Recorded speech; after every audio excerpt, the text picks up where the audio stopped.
So people are funny. When things are bad, people think they're bad. And when they're very good, they think they're bad because they're too good. We have a world that's in 2026 getting pretty frothy in parts of the tech world, and overwhelmingly in the tech world it relates somehow, some way to things that can be connected to the word AI, if AI is a word instead of thinking of it as an acronym for two words. Fact is, they see that as euphoria. And as John Templeton famously said, and I quote all the time, probably not a month in my life where I don't quote to somebody John Templeton's famous line that bull markets are born on pessimism, grow on skepticism, mature on optimism, and die on euphoria. And so they see that in the world of things that relate to AI-oriented tech in people's minds, whether real or not. And from that, they extrapolate euphoria. I'd say I understand why they think that way, but I'd say that's not euphoria. Let me take you a little bit more to euphoria. Now, those people will say things, and I understand why, again, like, look at the strength of the SpaceX stock offering. With a valuation like that, doesn't that mean euphoria? And the answer is, by itself, no. What is that? That's a valuation that's very high of a big company that people think very well of, that may or may not live up to expectations in the future. Pretty hard to live up to expectations that are that high, but it might happen. And that's maybe somewhat frothy. Maybe it's quite a bit frothy. But then they'll say, but look, behind them, there's a whole series of other companies coming. OpenAI and Anthropic and that are connected to that same world. And isn't that mean we're in euphoria? Well, first, we haven't had all those offerings. Second, all of them are in one way the exact same thing that SpaceX is, which is big in their category, doing a lot of stuff, would be able to easily raise money in the private market if they weren't going public. And again, is an indication of the category, and it's big, being frothy. But that's not euphoria. Maybe that's over-optimism. Maybe it's the beginning of us moving toward euphoria.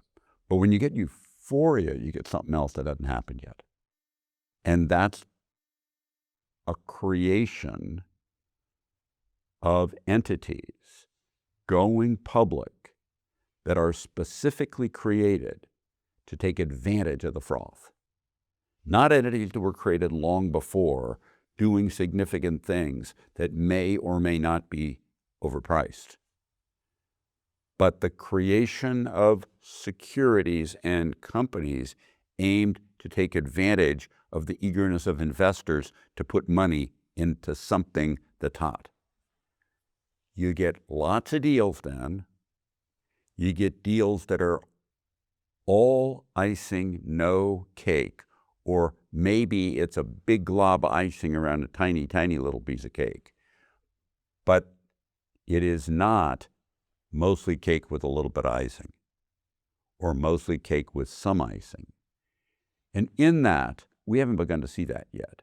When you get to the phase that we're at, if we're to proceed through euphoria to the climax that leads to a bear market, as John Templeton's framework would have described it, what ends up happening almost assuredly is that you get a whole bunch of those. There'll be smaller market caps than these that we're seeing now, not of the magnitude of the SpaceX's, but smaller, pulling money out in lots of deals where there's really, again, as I said before, mostly all icing, little to no cake, hoping to build cake from the icing. That world seems sweet to people when it comes. In reality, it doesn't digest very well. The aftermath of that is not very good. The history of IPOs, going back decades, is very clear that unlike normal interactions with stocks where time is your friend, if you compare IPOs from the date of issuance versus the broad market, as you go further out in time, they consistently have done worse. In the first month, a little under half are up, a little over half are down compared to the broad market. That percentage that are up compared to the broad market just goes steadily down with time. It's that part where as the optimism of the offering and the hype around it fades, so does the stock, and you get back to the fact that IPO, as I wrote about in the 1980s and ever since, IPO means it's probably overpriced. And that eventually comes back to roost. As Ben Graham famously said, in the short term, the stock market is a voting machine, talking about popularity. In the long term, it's a weighing machine, meaning economic realities versus price. And these are brought out at high prices to benefit the company. It rarely can exceed those. And you get lots of frothy, speculative, icing little cake, icing no cake when you really get into euphoria. That's what euphoria is all about. So what do? What you do is you look for that. You don't look for the big companies that have been around a lot, whose names we'd already known. You look for the little ones going public you never heard of before, that have a jazzy story but haven't actually done very much. That's what euphoria is. Thank you very much for listening to me. I hope you found this useful.